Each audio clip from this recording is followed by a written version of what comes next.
tout le monde, j'espère que vous allez bien. Aujourd'hui je vous retrouve pour une nouvelle vidéo et ça va être mon bilan du mois ou mon point lecture, je sais plus comment j'appelle ces vidéos tellement j'en fais peu souvent. C'est du coup mes lectures que j'ai principalement lues en septembre. On est déjà début novembre mais voilà, j'ai pris un petit peu de retard. On va commencer par les mangas et j'ai décidé de les inclure dans ces points lecture parce que je pense que ça permettra peut-être de les mettre plus en avant, mais je parlerai essentiellement des mangas pour lesquels j'ai commencé la série ou j'ai terminé la série, parce que si je vous parle vraiment de tous les mangas que je lis, on n'a pas fini. J'ai décidé de commencer cette vidéo par les mangas justement pour changer un petit peu, et ce mois-ci, dans cette période-ci, j'ai commencé 4 séries différentes. J'ai d'abord commencé Ocean Rush de John Tarashin aux éditions Akata. C'est un manga où on va suivre une petite dame qui a la soixantaine qui décide de reprendre ses études pour faire quelque chose qui la passionne, c'est-à-dire réaliser des films. Elle va rencontrer un garçon qui s'appelle Kai et qui fait partie aussi des étudiants en école de cinéma. Et on voit vraiment se dessiner les premiers sentiments d'amitié, enfin vraiment on sent que les deux ont une passion très forte pour le cinéma et que ça va forcément les rapprocher. C'est une histoire d'amitié intergénérationnelle et qui était plutôt sympathique, je vous mettrai mon avis dans le petit i. Ensuite j'ai aussi commencé la série Boys Abyss de Minenami Ryo aux éditions Kana. C'est un manga pour public averti, c'est plutôt un seinen je crois.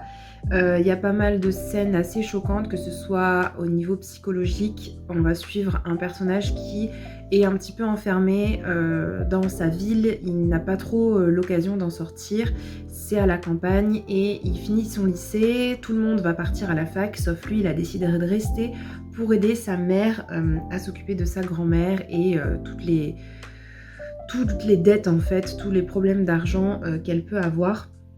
Donc il va rencontrer une idole qui vient de Tokyo totalement par hasard, il ne sait pas pourquoi elle est là, nous non plus d'ailleurs. Et voilà, elle va lui demander tout simplement et purement de se suicider avec elle. Voilà, donc vous êtes prévenus, c'est assez dark comme histoire. Et en plus, il y a pas mal de scènes un petit peu de sexe, un petit peu beaucoup. Donc voilà, à ne pas mettre entre toutes les mains. J'ai aussi commencé la petite série de 3 tomes, Les sorcières de la fin du monde de Kujira aux éditions Akata.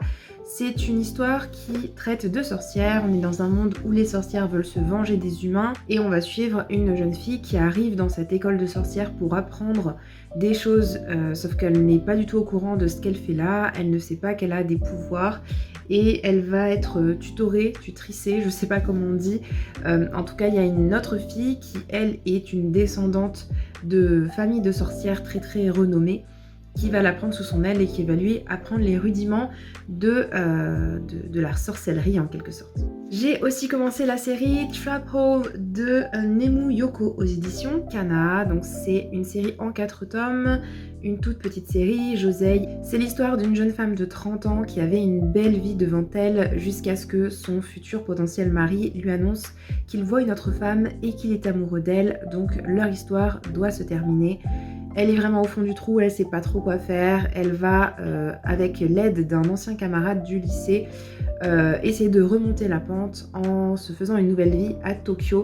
On en a fini pour les mangas, maintenant je vais vous présenter les romans que j'ai lus. Alors, on va commencer par une assez grosse déception, mais pas tant que ça parce que j'avais déjà lu un autre livre de cette autrice et je l'avais plus ou moins apprécié. Mais je m'étais dit que le thème m'intéresserait peut-être plus, donc ça s'appelle Les Noces de la Renarde de Florian Soulas aux éditions Pocket. Mon livre a vraiment pris cher parce qu'il a pris l'eau tout simplement. C'est une histoire de yokai, c'est une histoire où on va suivre 2 Japons dans 2 périodes différentes. On a la période de 1467 où on va suivre une jeune femme qui est une kitsune.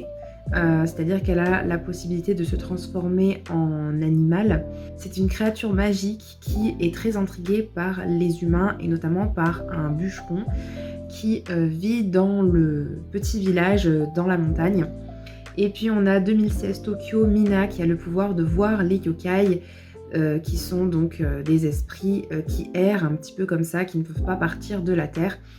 Et en fait, le problème, c'est que Mina est très très renfermée, qu'elle a du mal en fait avec les autres personnes à sociabiliser. Et en plus, comme elle voit les yokai, et ben, elle se sent d'autant plus bizarre en fait, étrange. Et elle va devoir découvrir son identité, pourquoi est-ce qu'elle a cette capacité-là. Et il y a une fille super populaire de sa classe qui va venir la voir pour lui demander de lui enseigner, ou en tout cas de partir avec elle dans une sorte d'aventure pour retrouver certains yokai en particulier. Voilà, c'est une chasse aux démons à travers Tokyo. Ma foi, ça partait d'un très bon plot avec deux univers, deux périodes historiques très différentes, avec du coup tout ce qui en découlait, toutes les traditions, toute la culture japonaise en fait, qui m'intéressait beaucoup, qui m'intriguait beaucoup. J'ai trouvé qu'on voyait les choses venir de très très loin, et notamment par rapport à l'identité de notre héroïne dans le monde présent. En fait, elle va découvrir assez rapidement que dans sa famille, il y a potentiellement quelqu'un qui aurait pu avoir des pouvoirs. Voilà, par exemple, à un moment, on voit la photo de ce personnage qui regarde sur le côté comme s'il avait vu une créature maléfique. Et en fait, on nous le dit pas, mais c'est tellement gros comme une maison qu'on le sait, en fait, qu'on s'en doute. Et l'héroïne n'a pas l'air de vraiment savoir, ou en tout cas elle ne veut pas se l'avouer.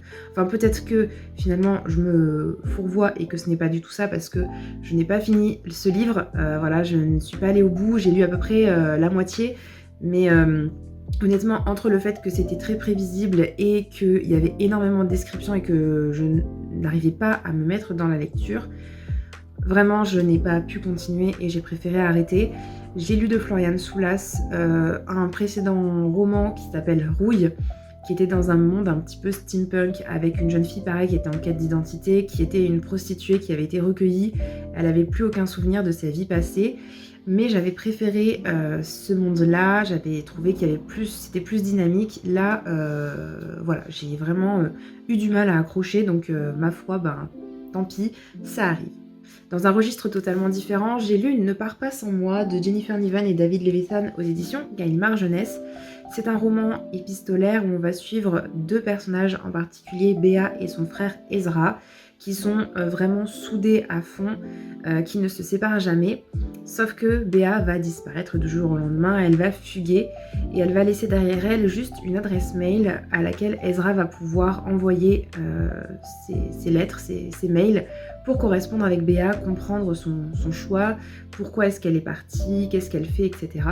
Et nous, en même temps, on va comprendre le pourquoi du comment elle est vraiment partie, pourquoi est-ce que elle a voulu quitter comme ça du jour au lendemain sa famille. Et c'est un livre qui, à la base, je pensais, était plus une histoire d'amour, d'amitié ou d'amour fraternel même, mais en fait, ça va au-delà de ça et ça parle de violence au sein des familles. On va suivre du coup Béa qui va quitter la maison parce que elle a reçu en fait, elle a correspondu avec quelqu'un qui lui a demandé de se rencontrer, quelqu'un qui est très important. Et Ezra, lui, il reste du coup dans cette famille, il reste au lycée, il reste à l'école. Et c'est très difficile pour lui parce que en fait ses parents ne sont pas des parents très aimants, que ce soit de la violence physique ou psychologique. On voit vraiment que cette famille ne fonctionne pas. C'est un livre que j'ai lu en 2 fois je crois, c'est assez court, comme c'est sous forme d'email en fait, on a des micro-chapitres si j'ai envie de dire, de 3-4 pages maximum. C'est super fluide, j'ai adoré ma lecture, même si c'est très difficile encore une fois à lire. On voit que, voilà, que les parents, en fait c'est la mère et le beau-père des enfants, on voit qu'ils s'en fichent en fait de leurs enfants quasiment, ils ne voient pas ce que c'est que le rôle de parents et ils ont l'impression que tout leur est dû. En plus, ça pourrait être une histoire assez simple, mais en fait on va un peu de surprise en surprise. Et on a des révélations comme ça tout au long du roman, donc c'était super sympa à lire, très prenant en fait. Donc je vous le conseille si vous avez envie de lire un livre un petit peu sur cette thématique. J'ai ensuite lu mon gros coup de cœur de cette année. Je pense que c'est l'un de mes livres préférés que j'ai lu cette année, si ce n'est le livre, la révélation de l'année. C'est La lumière dans les combes de Sharon Cameron aux éditions Gallimard Jeunesse. C'est un roman qui se passe durant la Seconde Guerre mondiale en Pologne. On va suivre Stefania, une jeune fille qui a 15-16 ans je dirais au début, qui se retrouve à vivre avec une famille juive avant le début de la guerre. Ils tiennent une sorte de petite boulangerie ou un petit salon de thé, je sais plus exactement. Et en fait, la guerre éclate et c'est là que vont commencer les ennuis. Elle n'est pas juive, donc en gros, elle n'a pas vraiment de pression, elle n'a pas vraiment de soucis. Mais en fait, elle va se mettre en tête de sauver cette famille qui est devenue sa famille adoptive, quasiment. En plus, il y a un garçon, un des enfants, pour qui elle a vraiment des sentiments très forts. On voit la descente aux enfers de cette famille qui, au début, vit sa petite vie tranquille. Après, les Allemands arrivent, ils volent tous leurs biens, ils les séquestrent dans les ghettos. Ils sont quasiment pas nourris, ils doivent travailler pour la patrie. Et on voit tout ça du point de vue de la jeune fille. Et malgré le fait qu'on pourrait se dire que c'est un œil extérieur et du coup qu'on n'est pas du tout dans l'histoire, en fait c'est d'autant plus intéressant parce que c'est une jeune fille qui va vraiment faire tout son possible en fait pour sauver cette famille, pour leur apporter des denrées, pour les sauver, pour essayer de les faire s'échapper des camps. Quand elle comprend en plus qu'ils vont tous mourir, qu'ils sont en train d'abattre un à un les juifs dans les ghettos, elle sait que voilà, qu'il faut vraiment qu'elle fasse quelque chose. Et donc elle va se retrouver avec 13 juifs dans sa maison, à les cacher dans le grenier. Et bref, c'était tellement bien, j'ai adoré. Voilà, j'ai tout adoré, c'était très prenant, il se passait énormément de choses. C'était très difficile à lire en même temps, la plume de l'autrice m'a totalement embarquée. Et vraiment c'est une héroïne, enfin c'est tiré d'une histoire vraie en fait. Ce personnage, Stefania, c'est une jeune femme qui a existé et à la fin on a un petit dossier qui permet de se remettre vraiment dans le contexte avec les vrais personnages. En fait c'est... de savoir en plus que ça a existé, mais vraiment je ne sais pas quoi dire.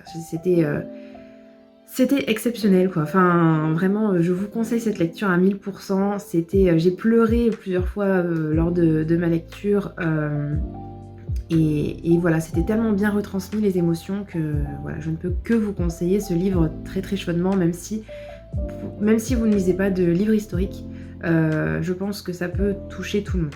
J'ai ensuite écouté Blizzard de Marie Vintras qui a reçu le prix des libraires de 2022. Ça a été une petite déception pour moi, mais je vous raconte déjà le résumé. C'est l'histoire d'une jeune femme qui va se retrouver donc en Antarctique, je crois qu'on est, ou en tout cas dans une région très froide du globe.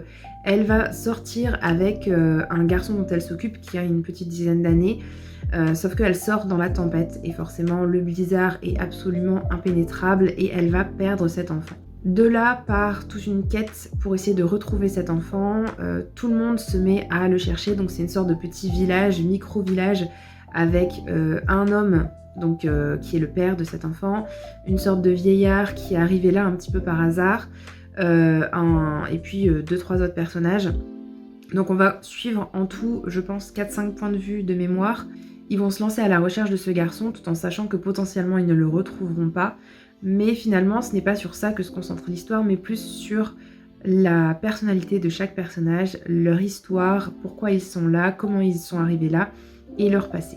Je m'attendais en fait tout simplement à ce que ce soit l'histoire de la quête de ce garçon, comment est-ce qu'ils vont le retrouver, est-ce qu'ils vont devoir construire un igloo pour s'abriter face à cette tempête, est-ce qu'ils vont rencontrer, je sais pas, des loups, des ours qu'ils vont devoir combattre, enfin bref, je m'attendais vraiment à ce que ce soit un roman plus d'aventure, sauf que là c'était plutôt un roman réflexif sur la vie, sur qu'est-ce qui nous emmène en fait à être dans un endroit reculé.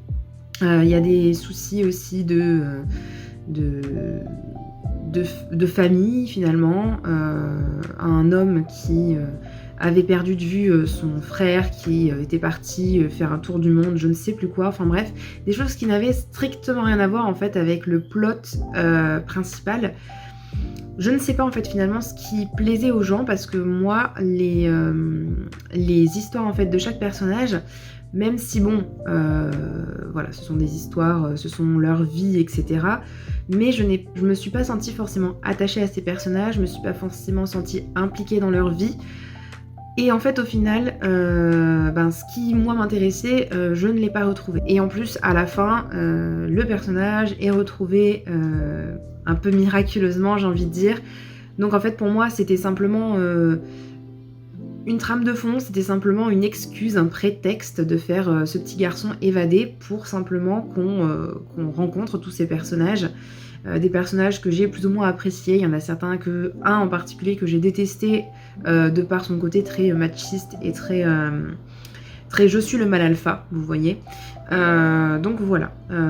Si ça vous intéresse de voir un peu la vie des personnages, de rencontrer des personnages un peu différents, etc., ça peut peut-être vous intéresser, mais si vous venez pour de l'aventure, passez votre chemin. Et pour finir, je vais vous parler d'Interfile, le premier tome d'Antonin Adjé aux éditions Pocket Jeunesse. C'est une dystopie où on va suivre Nathan et son groupe d'amis qui vivent dans un monde où Interfile est un réseau social qui permet aux gens de se connecter pour ressentir les émotions des uns et des autres. C'est une très belle découverte, c'est une très belle invention puisque comme ça les gens peuvent mieux communiquer, mieux se comprendre, mais ils vont aussi apprendre que sans Interfile, il est possible de vivre, puisque comme dans toutes les dystopies, on a du coup quelque chose de numérique, quelque chose de technologique qui va aider les gens, et à la fois on a des personnes qui vont s'opposer. Ici ce sont les sans réseau, et Nathan va du coup se déconnecter pour la première fois, ou une première fois en tout cas. Pour la première fois il va vivre des émotions très différentes, et il va plus ou moins comprendre que Interfile ne fait pas que transmettre des émotions, mais il est là aussi pour les lisser, pour éviter que les gens ne soient trop en colère, ne soient trop... pour tout simplement que les gens vivent dans le meilleur des mondes possible. Sauf que, est-ce que c'est vraiment bien de se faire contrôler comme ça? Peut-être pas. C'est une dystopie que j'ai globalement bien appréciée, même si j'ai quelques petits points à redire.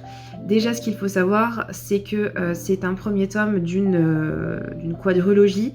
En tout cas, il est censé y avoir 4 tomes, sauf que Antonin Adjé a dit dans une interview que le 4e tome ne sortira jamais, malgré le fait qu'il l'ait écrit, puisque Pocket Jeunesse n'a pas envie de sortir ce 4e tome.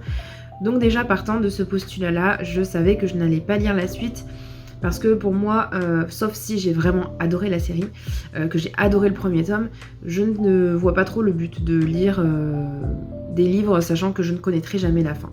Donc voilà pourquoi je ne vais pas continuer la série. Et deuxième chose aussi, c'est parce que je n'ai pas forcément plus accroché que ça. C'est un livre qui est très sympa dans son genre, hein. On retrouve tous les codes de la dystopie. Le seul point, on va dire, gros point négatif que j'ai trouvé, c'est que j'ai vraiment l'impression que l'auteur a voulu vraiment tirer les ficelles au max de la dystopie, dans le sens où il a voulu vraiment faire quelque chose de très stéréotypé. C'est dans les dialogues en fait que ça m'a le plus dérangé. En fait, on a des dialogues où typiquement il y a le méchant qui dit niark niark niark, je vous ai eu, vous êtes coincé, vous ne pourrez rien faire, voilà mon plan machiavélique. Je vous le dis parce que de toute façon, dans 5 minutes, je vous aurai volé votre mémoire et vous ne vous rappellerez plus de rien. Pour moi, c'est complètement impensable que, si vraiment tu veux faire du mal aux gens, bah tu leur dis pas, tu le fais tu le fais un peu en tsum tsum caché, mais tu vas pas dire ouvertement, sachant en plus que tu te dis, bon en fait, je pense que le héros, il va s'en rappeler, lui, parce que c'est le héros et que il a des capacités particulières, et voilà, donc c'est ce genre de dialogue en fait qui m'ont un petit peu fait tilter. Sinon, l'histoire en elle-même est très sympa. Comme je le disais, il y avait des revirements de situation qui font que on croit savoir des choses et finalement c'est pas le cas. Mais malheureusement, voilà, je ne vais pas continuer ma lecture de cette saga. S'il y a certaines personnes qui ont continué, peut-être que ça s'améliore dans les tomes suivants. En tout cas, ce premier tome ne m'a pas laissé un sentiment vraiment exceptionnel. Voilà, c'est tout pour ma vidéo, j'espère qu'elle vous aura plu. Si vous avez lu un de ces livres, n'hésitez pas à me dire en commentaire ce que vous en avez pensé. Et moi, je vous dis à bientôt dans une prochaine vidéo. Ciao, ciao!